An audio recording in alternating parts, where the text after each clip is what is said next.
Welcome to study time. আজ আমরা পড়ব ক্লাস 12-এর বাংলা বইয়ের দ্বিতীয় কবিতা শিকার।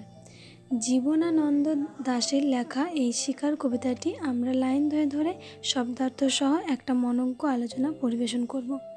শুরু করছি মূল আলোচনা। কবিতা শিকার, কবি জীবনানন্দ দাশ। এই কবিতাটি বনলতা সেন কাব্যগ্রন্থের অন্তর্গত। পরবর্তীকালে এই কবিতাটি মহাপৃথিবী কাব্যগ্রন্থের অন্তর্ভুক্ত করা হয়। তোমরা যদি পরীক্ষার খাতায় বনলতা সেন বা মহাপৃথিবী লিখে আসো বা যেটাই লেখো না কেন, তোমরা কিন্তু সম্পূর্ণ নাম্বার পাবে। তোমরা দেখবে বিভিন্ন সহায়িকা বইয়ে বিভিন্ন রকম দেওয়া আছে, কিন্তু এর প্রকৃত কাব্যগ্রন্থ হলো বনলতা সেন বা মহাপৃথিবী। শিকার কবিতাটি দুটি অনুচ্ছেদে বিভক্ত। প্রতিটি অনুচ্ছেদের প্রথমেই রয়েছে ভোর শব্দটি। প্রথম অনুচ্ছেদে রয়েছে ভোরের অরণ্য প্রকৃতির বর্ণনা ও দ্বিতীয় অনুচ্ছেদে রয়েছে একটি মর্মান্তিক ঘটনা। দুটো অংশই কিন্তু ভীষণ ইম্পর্ট্যান্ট। এবার আসবো মূল কবিতায়। কবিতা শিকার, কবি জীবনানন্দ দাশ। ভোর, আকাশের রং ঘাস ফড়িংয়ের দেহের মতো কোমল নীল।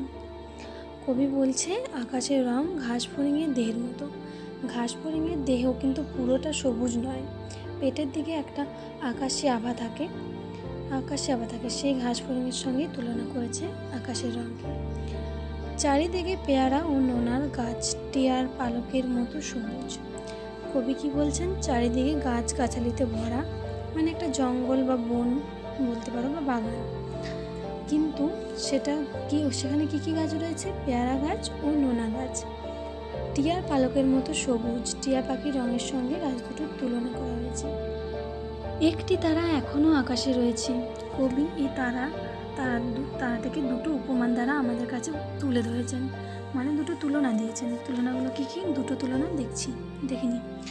পাড়াগার বাসর ঘরের সবচেয়ে গোধূলি মদির মেয়েটির মতো। কবি বলছেন পাড়াগাঁয়ে যেমন কোনো নববধূ কনে বাসর ঘরের রাতে তার স্বামীর জন্য অপেক্ষা করে, সেই রকমই আকাশে একটি তারা কারোর জন্য অপেক্ষা করছে।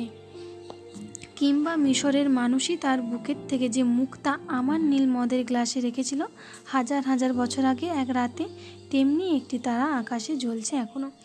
কবি এখানে বলছেন হাজার হাজার বছর আগে কোনো মিশরের কোনো মানুষ কবির গলাতে যে মুক্তোর মালা যে থাকে, সেই একটা মুক্তা কবির নীল মদের গ্লাসে রেখেছিল। সেই তারার মতনই, মুক্তোর মতনই তারাটি এখনও জ্বলছে। হিমের রাতে শরীর রাখবার জন্য দেশওয়ালিরা সারা রাত মাঠে আগুন জ্বেলেছে। এখানে কবি বলছেন হিমের রাত মানে শীতকালের দিনে দেশওয়ালিরা শরীরকে গরম করার জন্য সারা রাত মাঠে আগুন জ্বেলেছিল। মোরগ ফুলের মতো লাল আগুন। মোরগ ফুল যেমন লাল হয়, সেরকমই আগুনের রং ছিল লাল। শুকনো অশ্বত্থ পাতা দুমড়ে এখনও আগুন জ্বলছে তাদের। অশোক পাতা, সেখানে কি জ্বালানো হচ্ছিল আগুনের মধ্যে? অশোক পাতা দুমড়ে দিয়েছিল যাতে আগুন জ্বলে, আগুনটা এখনও জ্বলছে। সূর্যের আলোয় তার রং কুমকুমের মতো নেই আর। যখন সূর্য উঠল আকাশে, সূর্যের আলোতে কিন্তু আগুনের রং কুমকুমের মতো আর ছিল না, হয়ে গেছে রোগা শালিকের হৃদয়ের বিবর্ণ ইচ্ছার মতো। এখানে কবি বলছেন মোরগ ফুলের মতো যে লাল আগুনের রং ছিল, সেটা রাত পর্যন্তই ছিল। সূর্যের আলোয় সেটা কিন্তু বিবর্ণ হয়ে গেছে। সকালের আলোয় টলমল শিশিরে চারিদিকের বন ও আকাশ ময়ূরের সবুজ নীলানার মতো ঝিলমিল করছে। কবি বলছেন শিশিরের ছোঁয়ায় চারিদিকের বন ও আকাশ ময়ূরের নীল সবুজ ডানার মতো ঝলমল করতে থাকে। এটা ছিল আমাদের প্রথম অনুচ্ছেদ। তোমরা দেখেছো অনুচ্ছেদের প্রথমেই কিন্তু ভোর দিয়ে শুরু হয়েছে। এবার আমরা পরের অনুচ্ছেদে আসবো, এখানেও কিন্তু ভোর দিয়েই শুরু। ভোর, সারা রাত চিতা বাঘিনীর হাত থেকে নিজেকে বাঁচিয়ে নক্ষত্রহীন মেহগনির মতো অন্ধকারে সুন্দরীর বন থেকে অর্জুনের বনে ঘুরে সুন্দর বাদামি হরিণ এই ভোরের জন্য অপেক্ষা করছিল। সে এসেছে ভোরের আলোয় নেমে। এই পরিবেশে আত্মপ্রকাশ ঘটে এক সুন্দরী বাদামি হরিণের। সারা রাত চিতাবাঘিনীর ভয়ে সুন্দরীর বন থেকে অর্জুনের বনে ছুটে বেড়ানো হরিণের কাছে ভোর ছিল জীবনকে বাঁচিয়ে রাখার উপযুক্ত একমাত্র সময়। কচি বাতাবি লেবুর মতো সবুজ সুগন্ধি ঘাস ছিঁড়ে ছিঁড়ে খাচ্ছে। নদীর তীক্ষ্ণ শীতল ঢেউয়ে সে নামল। কবি বলছেন, যখন হরিণটি নিশ্চিন্ত হলো যে এবার ভোর হয়েছে, তিনি নিজেকে হরিণটি নিজেকে বাঁচিয়ে রাখতে পারবে, তখন সে কচি বাতাবি লেবুর পাতার মতো সুগন্ধি সবুজ ঘাস ছিঁড়ে খাচ্ছিল। সারা রাত জাগার ক্লান্তি দূর করার জন্য সে নদীর শীতল জলে নেমেছিল। তার স্বাদ ছিল শরীরের আবেগের ঢেউ তুলে হরিণীদের মোহিত করবে। ঘুমহীন ক্লান্ত বিহ্বল শরীরটাকে স্রোতের মতো একটা আবেগ দেওয়ার জন্য, অন্ধকারে হিমকুঞ্চিত জরায়ু ছিঁড়ে ভোরের রোদের মতো একটা বিস্তীর্ণ উল্লাস পাওয়ার জন্য।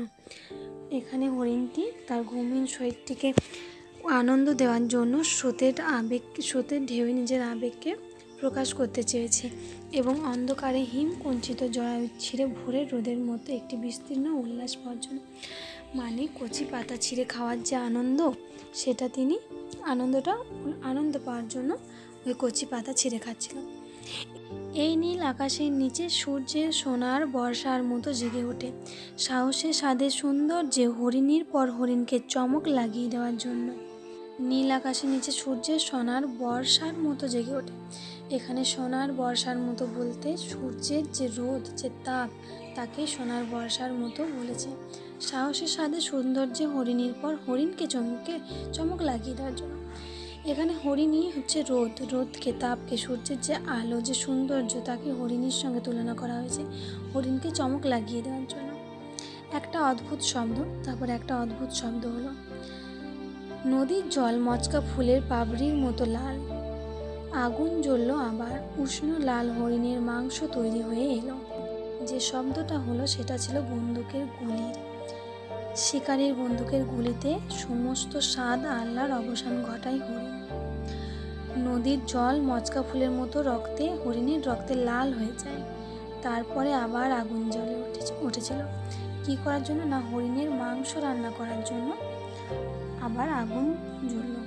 নক্ষত্রের নিচে ঘাসের বিছানায় বসে অনেক পুরনো শিশির ভেজা গল্প বলছে, সেখানে বিছানার আয়োজন ছিল, সেখানে বসেই দেশওয়ালিরা শিশির ভেজা গল্প করছিল, পুরনো দিনের শিশির ভেজা গল্প।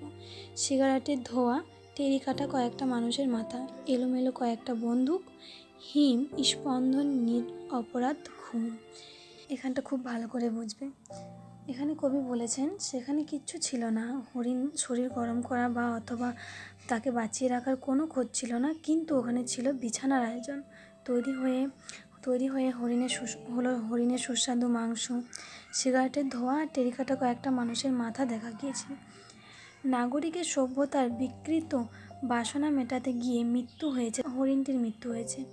হৃদয়হীন মানুষের জ্বালানো এ আগুন শুধু বনের হরিণকেই হত্যা করেনি, আঘাত করেছে কবির সৌন্দর্য চেতনাকেও। তাহলে বুঝতে পারলে পরের অনুচ্ছেদের ঘটনাটি কতটা মর্মান্তিক ঘটনা। প্রথম থেকে একটু আলোচনা করে দিচ্ছি, তোমরা একবার শুনে নাও। শিকার কবিতার সূচনা হয়েছে ভোরের অনাবিল সৌন্দর্যের বর্ণনার মধ্যে দিয়ে। ঘাস ফড়িংয়ের দেহের মতো কোমল নীল আকাশ আর টিয়ার পালকের মতো সবুজ পেয়ারা আর নোনার গাছ হলো এই ভোরের স্বরূপ। আকাশ থেকে পাড়াগাঁয়ের বাসর ঘরের লজ্জাশীলা মেয়ের মতোই একটি তারা দেখা যাচ্ছে, কিংবা কবির কল্পনায় মিশরের কোনো এক মনীষী তার বুকের থেকে যে মুক্ত কবির নীলমদের গ্লাসে রেখেছিল, ভোরের তারাটি ছিল সেই মুক্তোর মতোই। দেশওয়ালি মানুষেরা হিমের রাতে শরীর গরম রাখার জন্য যে আগুন জ্বালিয়েছিল তা ভোরের দিকে ক্রমশ সীমিত হয়ে যায়, মানে বিবর্ণ হয়ে যায়। সূর্যের আলোয় ঢাকা পড়ে যায় তার উজ্জ্বলতা, চারপাশ শিশিরের ওপর রোদের ছোঁয়ায় ঝিলমিল করে ওঠে ঘাস। প্রকৃতির এই সৌন্দর্য পটভূমিতেই দেখা যায় একটি হরিণকে, সুন্দর বাদামি হরিণ একটি আসে সেই ভোরের আলোয় ভেসে। সারা রাত চিতাবাঘিনীর হাত থেকে নিজেকে বাঁচিয়ে সে ভোরের আলোয় নিজেকে বিপদমুক্ত মনে করে। খিদে মেটাতে সে ছিঁড়ে খায় বাতাবি লেবুর মতো সবুজ সুগন্ধি ঘাস। ক্লান্তির অবসান ঘটানোর জন্য গা ভাসায় নদীর শীতল জলে। এই অংশ পর্যন্ত কবিতাটি যেমন প্রকৃতির সৌন্দর্যের এক অসামান্য পরিব্যক্তি, কিন্তু একটা অদ্ভুত শব্দ এই পরিবেশটাকে সম্পূর্ণ পাল্টে দেয়।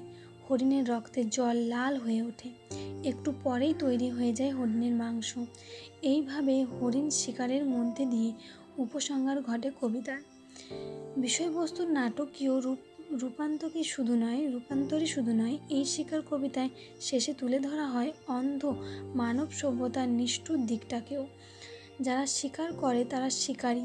কবিতার নামকরণে শিকারী মানুষের নির্মমতার প্রকাশও ঘটেছে। এই কবিতার বড় প্রশ্ন এবং শর্ট কোশ্চেন কী ধরনের হতে পারে আমরা পরের ভিডিওতে আলোচনা করব। আজকের ভিডিও এই পর্যন্তই। ভিডিওটি ভালো লাগলে একটি লাইক করো, বন্ধুদের সাথে শেয়ার করো এবং এই চ্যানেলে নতুন হয়ে থাকলে চ্যানেলটি সাবস্ক্রাইব করে নাও এই ধরনের আলোচনামূলক ভিডিও পাওয়ার জন্য। Thank you.